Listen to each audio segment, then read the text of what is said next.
Fools. They told you it was just talk, just intuition, just pattern obsession, just you connecting dots that didn't matter. They smiled when you warned them.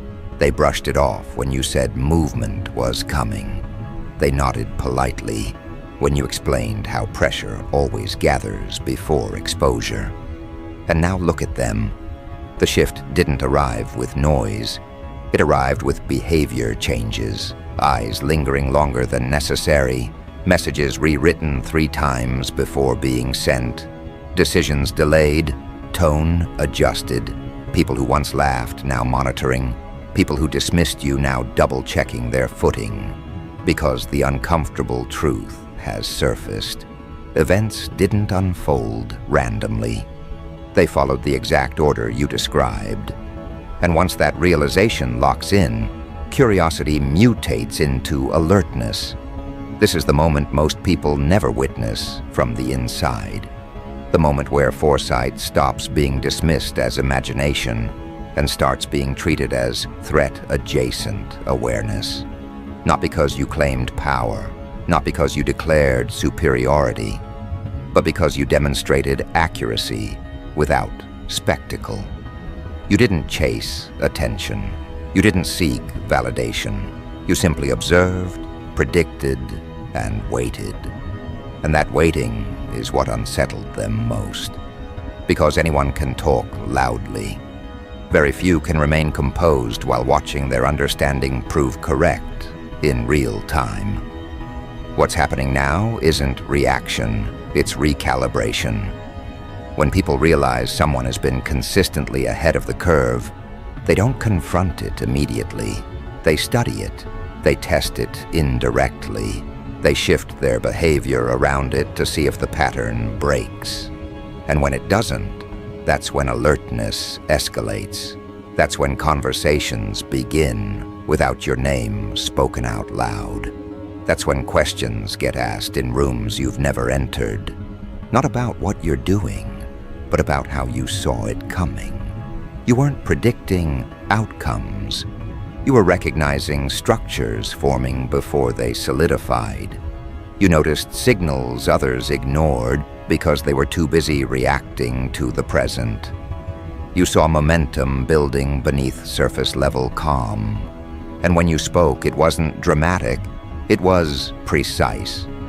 That precision is what lingers now, because precision doesn't age quickly. When it proves accurate, it forces a reckoning. People must either admit they misjudged you, or convince themselves you're something to monitor.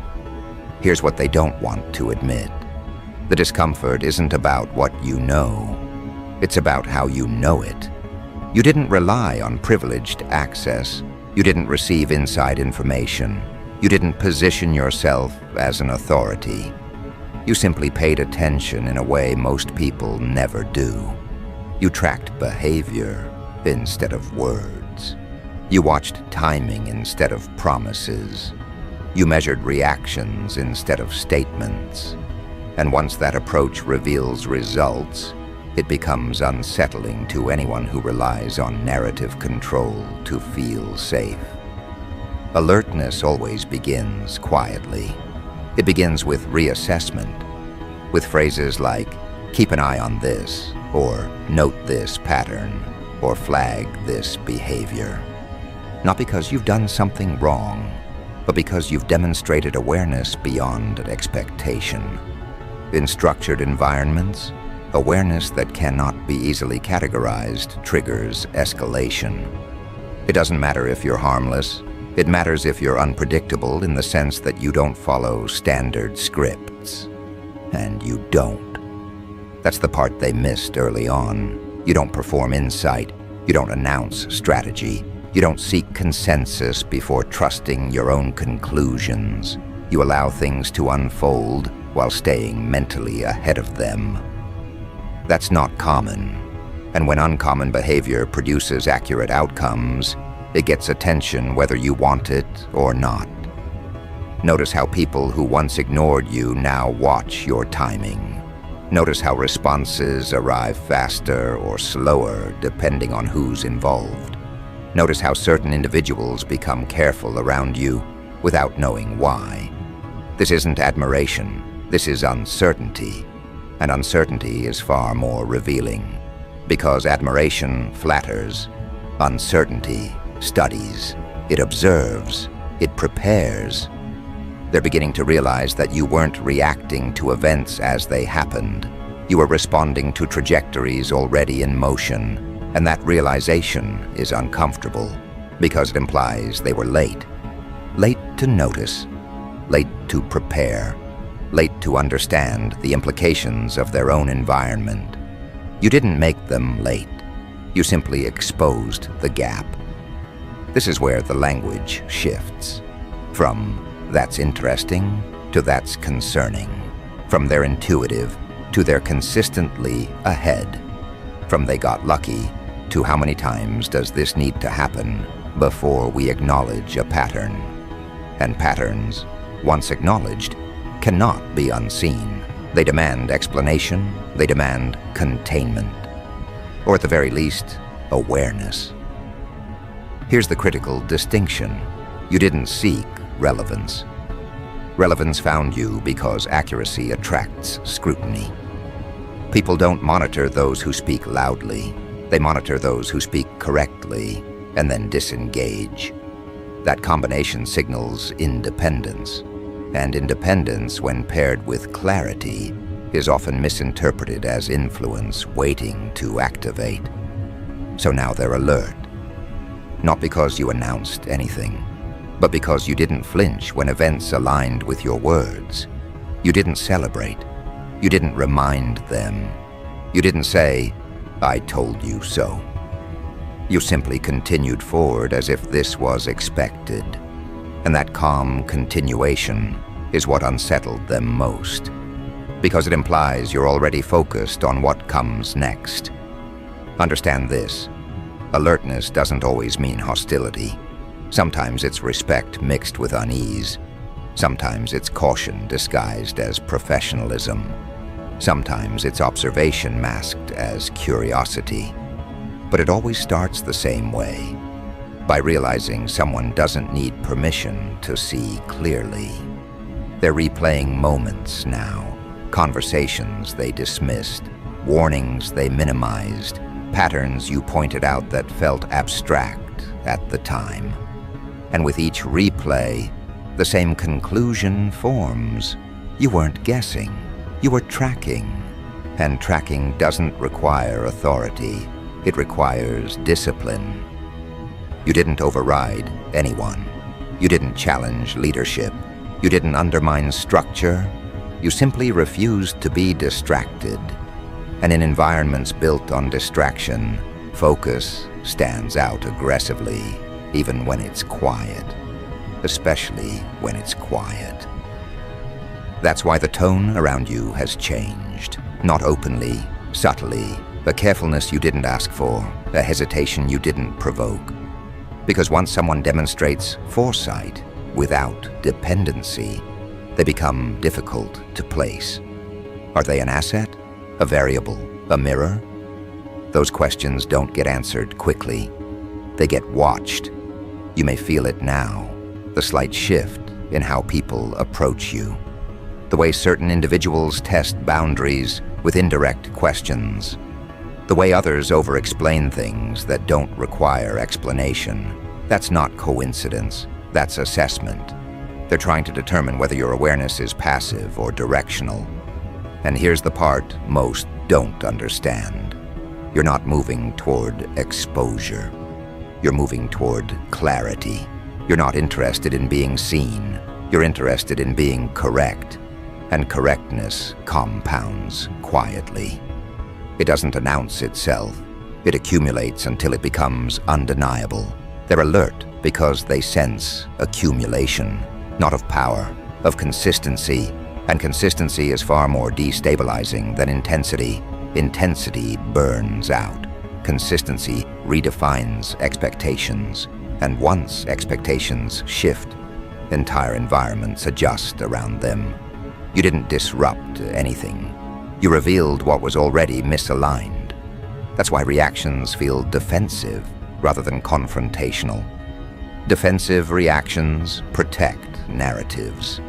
Confrontations address threats. You're not perceived as a threat yet. You're perceived as a variable that doesn't conform to familiar patterns. That's why monitoring begins, not because of wrongdoing, but because of deviation from predictability. You don't respond the way they expect.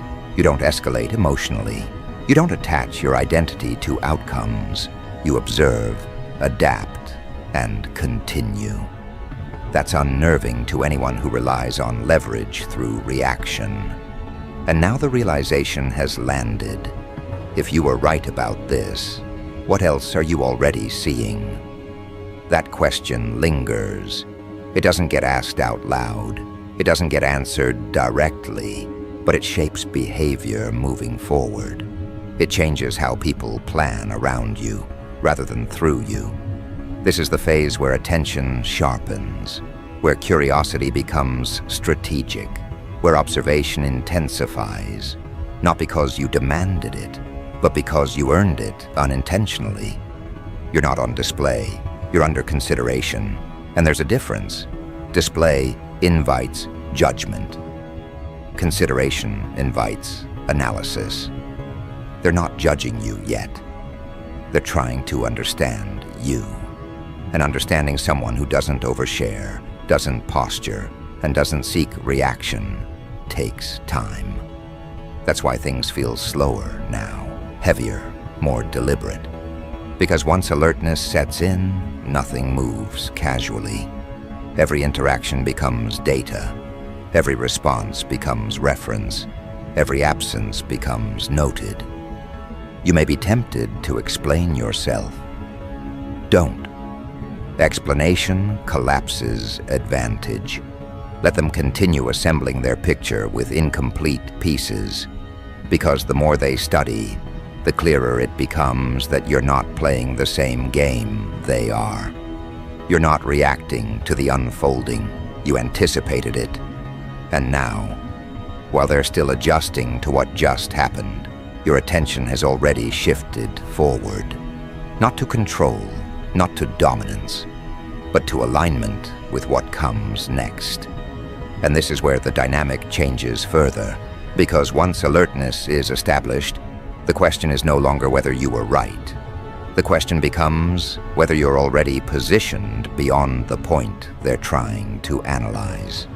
That realization doesn't land all at once. It creeps in through delayed responses, through cautious language, through subtle repositioning. And as it does, a new phase begins, one where observation turns into quiet strategy, and where your continued composure forces them to confront something deeper.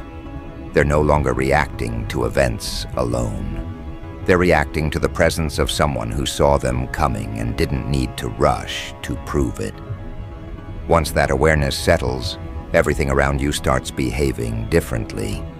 The pace slows, but the pressure increases. People stop improvising and begin rehearsing. Decisions that once felt casual now arrive wrapped in justification. You're not imagining this shift. It's the natural response when uncertainty meets someone who doesn't explain themselves. You're no longer being evaluated for what you say. You're being evaluated for how little you say while remaining accurate. That restraint becomes the focus. They're trying to determine whether it's intentional or instinctive, and the more they watch, the harder it becomes to tell. What unsettles them most is not that events matched your words. It's that you didn't adjust after they did. Most people recalibrate once attention arrives. They soften. They perform humility. They overclarify. You didn't. Your behavior stayed consistent before and after confirmation. That consistency breaks expectations. It suggests that attention wasn't the goal, and that implication creates discomfort. Because if attention wasn't the reward, then what was the objective? That unanswered question drives alertness into something sharper, something more focused. This is the phase where monitoring replaces dismissal entirely. You're no longer categorized as insightful commentary. You're treated as a reference point, not openly, not officially, but internally. People begin comparing new developments against what you previously said. They measure outcomes against your earlier framing. They don't tell you they're doing this. They don't need to. You can see it in the pauses, in the way conversations redirect when you enter, in the way explanations become more careful. That's not respect in the traditional sense. It's caution blended with recognition. Alertness doesn't mean panic. It means recalculating risk. And the risk, from their perspective, is not what you might do, but what you already see. You represent an awareness gap they failed to account for. That gap now has a name, even if it's never spoken aloud. You. And once a gap is identified, everything starts routing around it. That's why you feel the environment adjusting. It's not about controlling you. It's about adjusting to the fact that you exist outside their predictive comfort zone.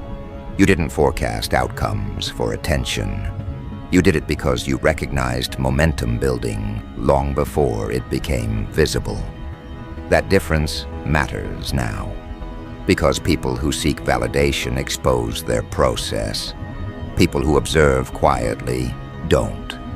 And without access to your process, all they can do is watch your results. Results without explanation are unsettling. They remove leverage. They force observers into reactive positions. That's why language around you has become careful. Because careless language reveals assumptions, and assumptions feel dangerous when someone keeps being right. They're trying to decide whether you're conscious of the effect you're having. That question matters more than you realize. If you're unaware, they can relax. If you're aware, they must prepare. Your composure suggests awareness, but your lack of performance suggests indifference. That contradiction is difficult to resolve. So they study it. They look for signs of escalation that never come. They look for moves that never arrive, and the absence of movement becomes its own signal. This is where watchfulness quietly replaces engagement. Instead of challenging you, they observe. Instead of debating you, they listen. Instead of dismissing you, they track timing. They want to know when you speak, not just what you say. They want to know what you ignore, not just what you address. Because what you ignore reveals priorities, and priorities reveal orientation. They're not worried about confrontation. They're worried about being behind again. What you've triggered is not fear. It's vigilance. Fear reacts. Vigilance monitors. Vigilance assumes continuity. It prepares for recurrence. And recurrence is exactly what your accuracy implies. One correct observation can be dismissed. Several aligned observations force pattern recognition. That's the point they've reached now. Pattern recognition is irreversible. Once it clicks, behavior changes permanently. You don't get unnoticed again. You don't get categorized as coincidence again. You become a variable that must be accounted for. You might notice people attempting subtle probes, questions framed as curiosity, comments framed as humor, scenarios framed hypothetically. These are not casual.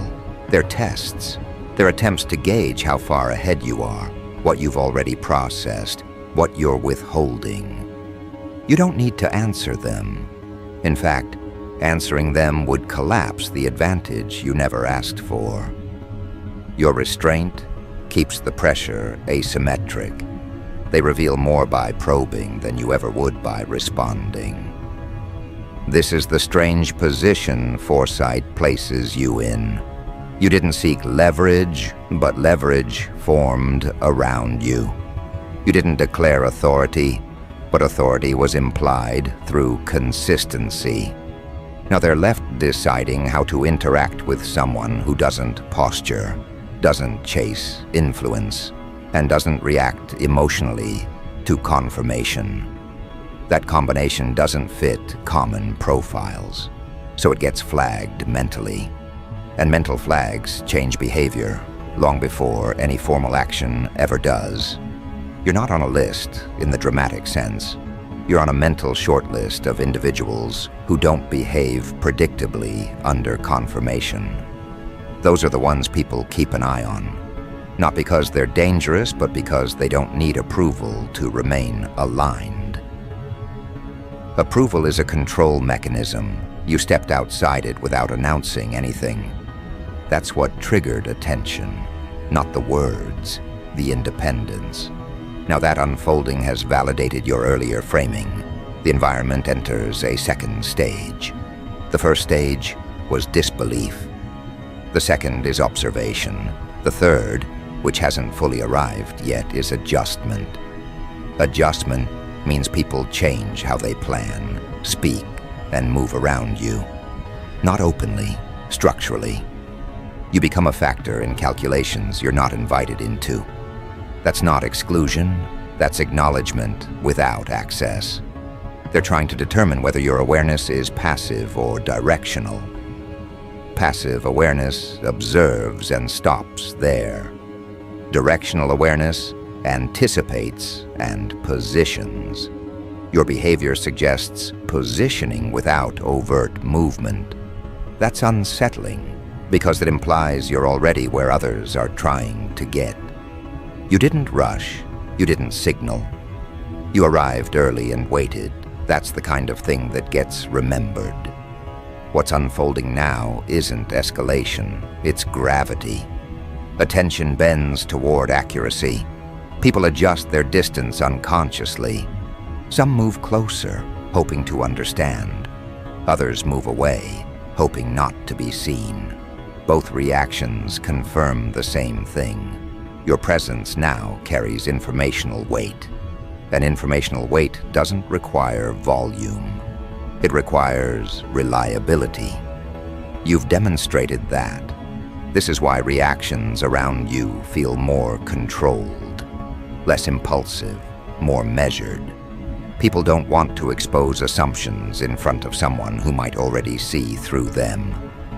So they self-edit. They slow down. They become careful. That care is not about you personally. It's about what you represent. Someone who didn't need access, permission, or consensus to recognize where things were heading. And here's the part they won't say out loud. If you saw this coming, what else are you already tracking? That question sits beneath every interaction now. It shapes tone, it shapes distance, it shapes decisions. And because it has no immediate answer, it keeps attention engaged. Not aggressively, persistently. You haven't changed. That's the part that keeps them uneasy. Most people change once they're validated. You didn't. Your baseline stayed steady. That steadiness suggests internal alignment rather than external motivation. And internally aligned people are difficult to redirect. They don't respond well to pressure. They don't fold under observation. They continue. That continuation is what shifts environments over time. The unfolding you described isn't finished. They sense that. They don't know what comes next, but they know it's coming. And because you're not reacting to the current moment, they suspect you're already oriented toward the next one. That suspicion fuels alertness more than any statement ever could. This is the quiet reality of being accurate ahead of time. You don't get applause, you get attention. You don't get celebration, you get scrutiny.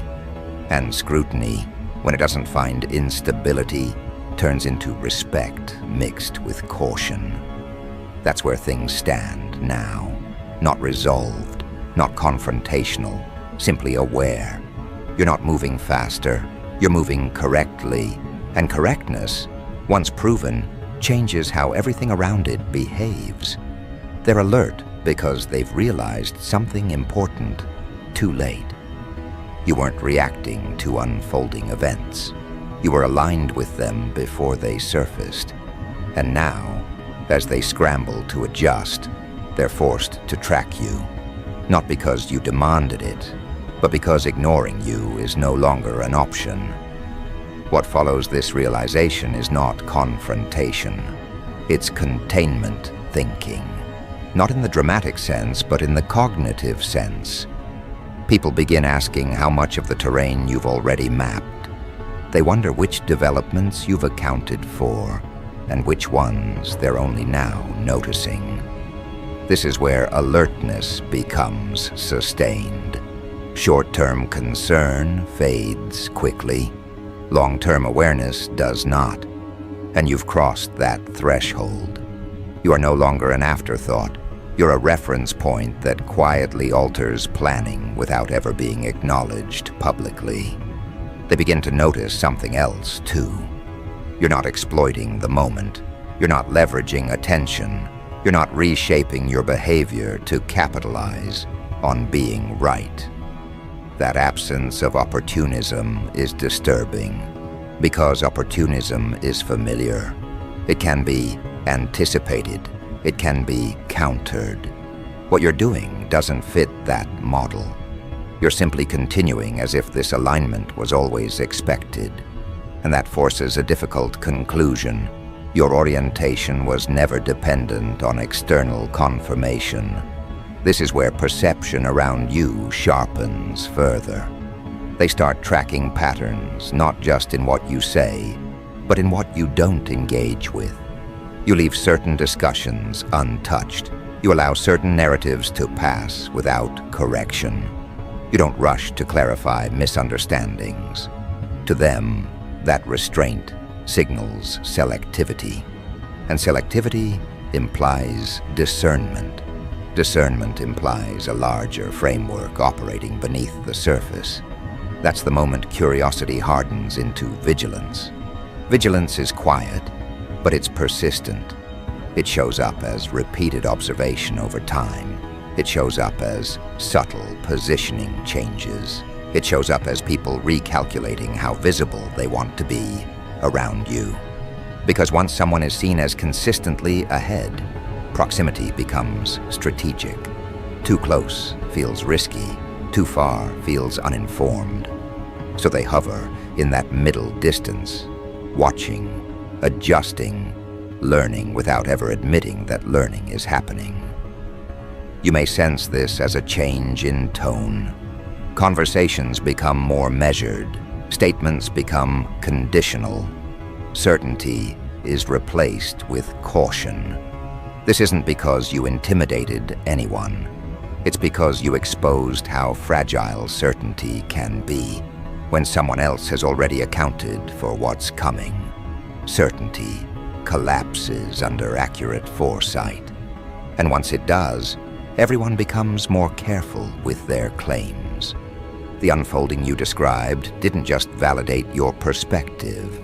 It revealed a hierarchy of awareness. And hierarchies, once exposed, cannot be unseen. Those who assumed they were observant realized they were reactive. Those who thought they were prepared realized they were late. You didn't announce this hierarchy. You didn't rank anyone. You simply occupied a position that now forces comparison. And comparison creates pressure without effort. This is why you're being tracked instead of challenged. Challenging requires confidence. Tracking requires humility. They're no longer confident enough to challenge you directly, not because you're infallible, but because you've demonstrated that you operate on a timeline they don't fully access. When timelines diverge, confrontation feels inefficient. Observation feels safer. So they watch. They take notes mentally. They wait for discrepancies that don't arrive. What's forming now is not suspicion of wrongdoing. It's recognition of capability. And capability without visibility unsettles environments built on display. You don't signal intentions. You don't narrate your process. You don't perform alignment. You simply remain aligned. That makes you difficult to read, not because you're deceptive, but because you don't externalize what others rely on to feel oriented. They start asking questions internally they can't answer yet. Is this pattern sustainable? Has it already repeated enough to be reliable? Are you aware of the attention forming around you? Would awareness change your behavior? These questions loop without resolution, and unresolved questions demand monitoring. That's why alertness doesn't fade. It settles in. You're not being watched for what you might do. You're being watched for what you already know. Knowledge, especially unadvertised knowledge, creates asymmetry. And asymmetry alters dynamics silently. You don't need to assert anything. The environment does the work for you. It slows, it hesitates, it recalibrates, all because one variable stopped behaving predictably. This is the point where some people attempt alignment through proximity. They ask indirect questions, they mirror your language, they echo your earlier observations as if they arrived there independently. This isn't deception, it's adaptation. When people realize someone else has a clearer map, they try to adjust their own route quietly. Whether that succeeds depends on how far behind they are. Others choose distance. They reduce interaction. They minimize exposure. They avoid situations where assumptions might be tested in your presence. That avoidance isn't personal. It's protective. Being seen as wrong too often reshapes identity. And you, without intending to, have become a mirror that reflects gaps in awareness. Not everyone wants to see that reflection repeatedly. Through all of this, you remain unchanged. That's the constant they can't account for. You don't escalate. You don't retreat. You don't posture. You continue. Continuation after validation is rare. Most people spike, then fade. You didn't spike. You were already there. And that suggests the unfolding didn't elevate you. It revealed where you already stood. This is where the watchfulness deepens further, because now they understand something else. This wasn't your peak. This was confirmation of baseline. And baseline accuracy implies future alignment as well. They don't know what you're tracking next. They only know that whatever it is, you're probably already positioned correctly again.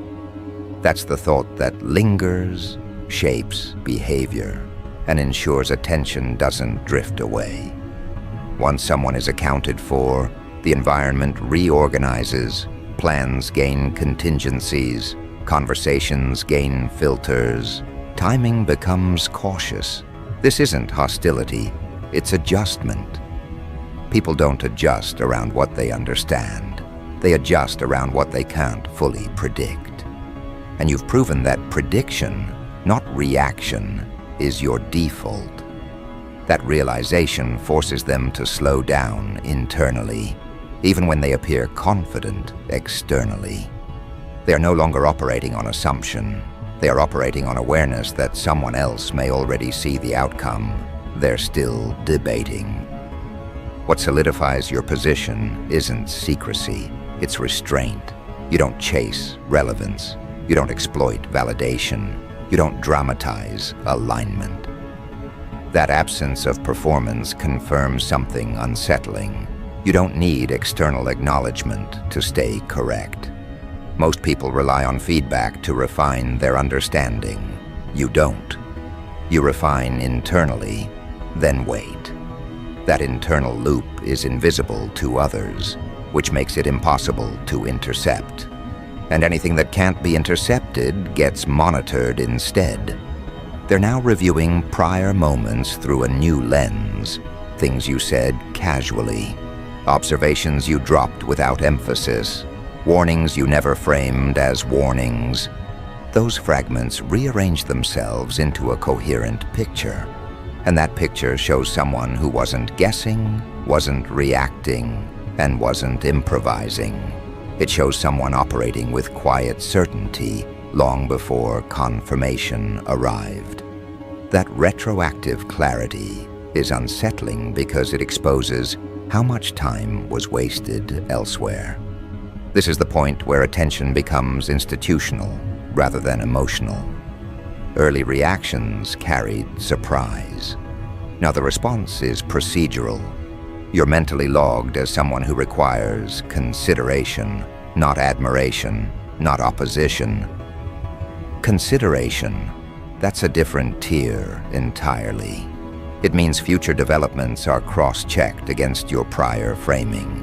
It means your absence from a discussion is noted as much as your presence. It means your lack of reaction is sometimes more informative than someone else's urgency. You may feel this as space opening around you. Fewer people interrupt. Fewer people challenge casually. There's a subtle deference that isn't respect in the traditional sense. It's caution mixed with acknowledgement. They don't know how far ahead you are, so they assume distance. Distance buys them time to think, time to recalibrate, time to avoid exposing assumptions that might already be outdated in your view. What they're really trying to determine now is whether your awareness compounds. One accurate alignment could still be isolated. Repeated alignment establishes trajectory, and trajectory implies momentum.